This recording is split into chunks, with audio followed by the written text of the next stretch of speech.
Assalamualaikum everyone. Welcome to this video. In this video, I'll discuss about the variation. The word variation is frequently used in all sciences.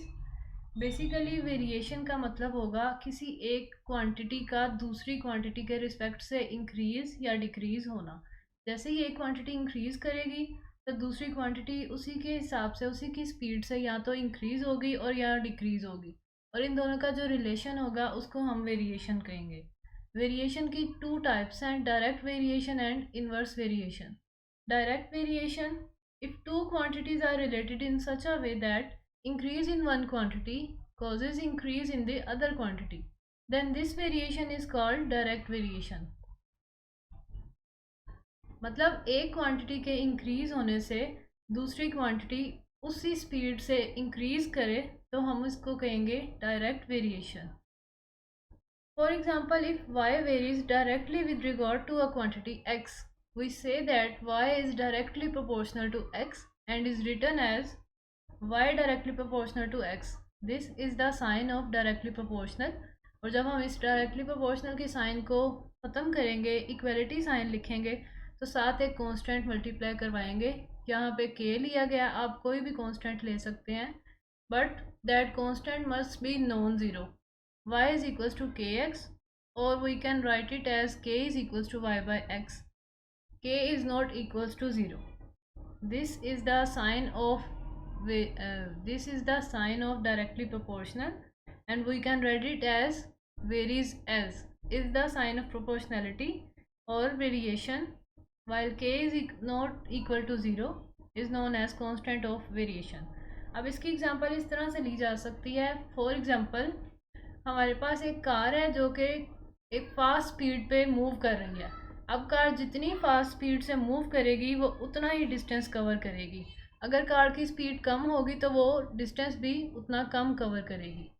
Similarly, the smaller the radius of the circle, एक circle का radius जितना small लेंगे उसका circumference भी उतना small आएगा। इन दोनों का भी डायरेक्ट रिलेशन है, क्योंकि हमारे पास सर्कमफ्रेंस का फॉर्मूला होता है c is equal to 2πr, और r और c डायरेक्टली प्रोपोर्शनल है और 2π यहाँ पे एक कांस्टेंट है। अब जितना r की वैल्यू कम लेंगे, 2π के साथ मल्टीप्लाई करेंगे, तो हमारे पास सर्कमफ्रेंस की वैल्यू भी कम ही आएगी।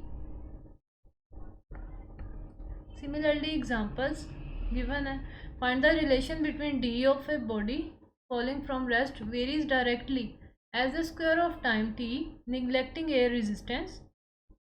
Now find the value of k constant if d is equals to 16 feet for t is equals to 1 second. Also derive a relation between d and t. अब इसमें हमारे पास डायरेक्ट रिलेशन गिवन है question में, between the distance of the body and the time. Direct relation given, d is directly proportional to square of time t. d is directly proportional to T square. अब k की value को find करेंगे, k जो कि हमारे पास एक constant है, proportionality sign को ख़त्म करने से जो आया, और उसमें हम d की वैल्यू को सब्स्टिट्यूट करेंगे, t की भी वैल्यू को सब्स्टिट्यूट करेंगे, तो हम k की वैल्यू को फाइंड करेंगे। इसी तरह हमें एक रिलेशन फाइंड करना है d और t के दरमियान। अब इसके सोल्यूशन में, since d is the distance of body falling from rest in time t, d हमारे पास डिस्टेंस है और हमें डायरेक्ट रिलेशन भी बताया गया है कि d डायरेक्टली प्रोपोर्शनल है टी स्क्वायर के, तो इसके जब इक्वलिटी साइन हम लेके आएंगे तो d is equal to k T square. k हमारा प्रोपोर्शनैलिटी कांस्टेंट है जो कि नॉन ज़ीरो है और उसकी वैल्यू हम फाइंड करेंगे। अब हमारे पास क्वेश्चन में गिवन है d is equal to 16 feet and t is equal to 1। अब इन दोनों वैल्यूज़ को उठा के इस इक्वेशन में पुट करेंगे तो हमारे पास k की वैल्यू निकल आएगी। हम d की वैल्यू पुट करेंगे और t की वैल्यू को पुट करेंगे, तो हमारे पास k की वैल्यू आएगी 16, और इस k की वैल्यू को डायरेक्ट हम इक्वेशन 1 में सब्स्टिट्यूट करेंगे तो हमारे पास आएगा d और t के दरमियान relationship, which is d is equal to 16 T square. तो यही हमें फाइंड करना था। अब एक छोटी सी एक्टिविटी है from the above example, find time t when d is equal to 64 feet. d की वैल्यू को हम सब्स्टिट्यूट करेंगे इस इक्वेशन में, 64 is equal to 16 T square. अब 64 इसको डिवाइड कर देंगे 16 से और उसका स्क्वायर रूट लेंगे तो हमारे पास t की वैल्यू निकल आएगी। सिमिलरली अब डिस्टेंस फाइंड करना है d, तो t हमारे पास गिवन है 3 सेकेंड। t की जगह हम 3 पुट करेंगे तो 3 square is equals to 9, 9 into 16 is equals to d, तो हमारे पास डिस्टेंस की वैल्यू भी आ जाएगी। Example 2. If y varies directly as x, find the equation connecting x and y. The constant of variation k and relation between x and y when x is equals to 7 and y is equals to 6. The value of y when x is equals to 21. अब इसमें हमें question में given है कि y varies directly as x, तो इनके दरमियान relation direct relation होगा, उसको हम सिंबल्स में इस तरह लिखेंगे y is directly proportional to x, जो कि प्रोपोर्शनलिटी साइन ख़त्म करने के बाद हमारे पास एक कांस्टेंट आएगा, उसको हम k कहेंगे। y इज़ इक्वल्स टू के X, k is the constant of variation which is non zero. Now B part हमारे पास है x की और y की वैल्यू गिवन है और k की वैल्यू को फाइंड करना है, तो हम x की 7 वैल्यू गिवन है, y की 6 गिवन है, उसको इस इक्वेशन में पुट करेंगे y इज़ इक्वल्स टू के एक्स, तो यहाँ से हमारे पास k की वैल्यू आ जाएगी 6/7।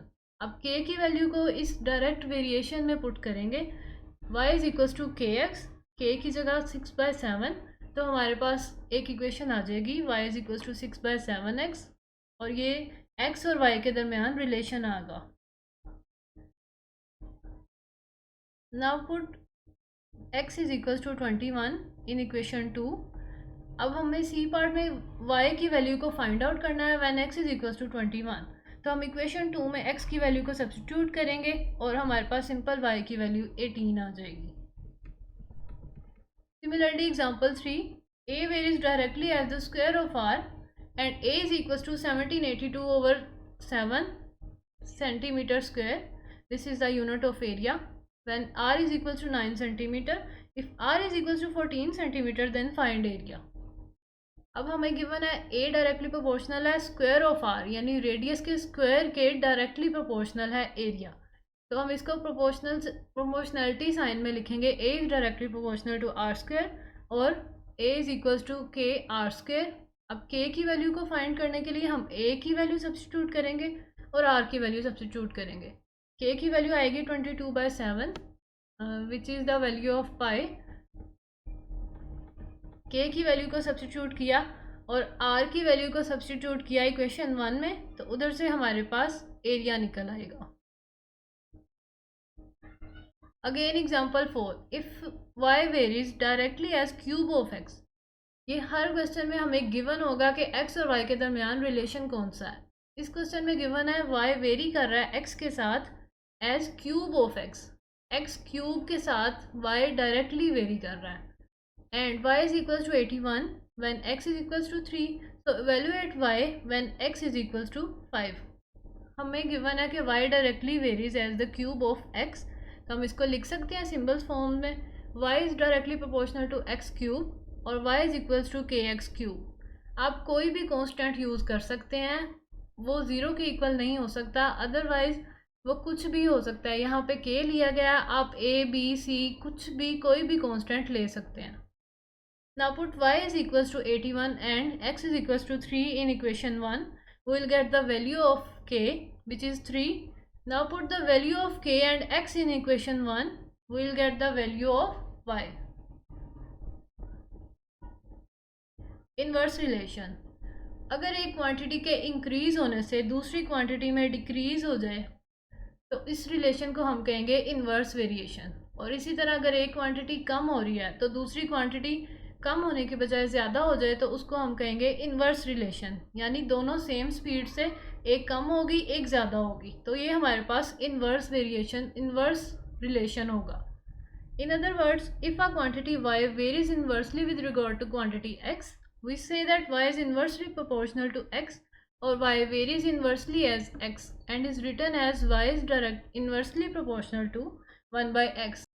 अब एक वैल्यू के इंक्रीज होने से दूसरे में डिक्रीज आ रहा है, तो इसीलिए हम इसको इस तरह से लिख सकते हैं y is inversely proportional to 1/x, यानी डायरेक्ट रिलेशन नहीं है, ये इन्वर्स रिलेशन है, तो इसीलिए इसको हम 1/x लिखेंगे। और y is equal to k by x. यहाँ पे भी कांस्टेंट ऑफ वेरिएशन k लिया है, आप कोई भी ले सकते हैं। अगेन इसको मल्टीप्लाई करेंगे तो x y is equal to k is the constant of variation and which is also non zero. Similarly, example 1, if y varies inversely as x and y is equals to 8 when x is equals to 4, find y when x is equals to 16। अब हमारे पास question में given है कि y very कर रहा है inversely with x, तो हम इसको लिखेंगे in symbols form y is inversely proportional to 1 by x और y is equals to k by x and y is equals to 8 when x is equals to 4। हम x और y की values को equation 2 में substitute करेंगे तो हमारे पास constant of variation k की वैल्यू आएगी 32 और उस वैल्यू को अगेन इक्वेशन 1 में सब्सटीट्यूट करेंगे और x की वैल्यू 16 लेंगे तो हमारे पास y की वैल्यू भी आ जाएगी। Similarly, example 2, if y varies inversely as x square and y is equals to 16 when x is equals to 5, so find x when y is equals to 100। अब हमारे पास गिवन है y इन्वर्सली प्रोपोर्शनल है x square के, तो इसको हम symbols की form में ऐसे लिख सकते हैं y is inversely proportional to 1 by x square और y is equals to k by x square. इसको अगेन प्रोडक्ट की फॉर्म में लिखा x square y is equals to k। अब इसको इक्वेशन 1 कहेंगे और इसमें x की वैल्यू 5 लेंगे, y की वैल्यू 16 पुट करेंगे जो कि हमारे पास क्वेश्चन में गिवन है। तो हम k की वैल्यू फाइंड करेंगे जो 400 आएगी, फिर इस k की वैल्यू को और y की वैल्यू को सब्सटीट्यूट करेंगे इक्वेशन 1 में, तो हमारे पास x की वैल्यू आएगी क्योंकि क्वेश्चन में हमें गिवन है find x when y is equals to 100। अब y की वैल्यू तो गिवन है लेकिन हमने कांस्टेंट ऑफ वेरिएशन की वैल्यू खुद से फाइंड की और उन दोनों को सब्सटीट्यूट किया तो हमारे पास x की वैल्यू भी आ जाएगी।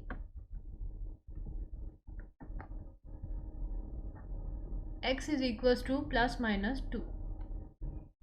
अब सिमिलरली ये एक्सरसाइज है डायरेक्ट और इन्वर्स वेरिएशन की।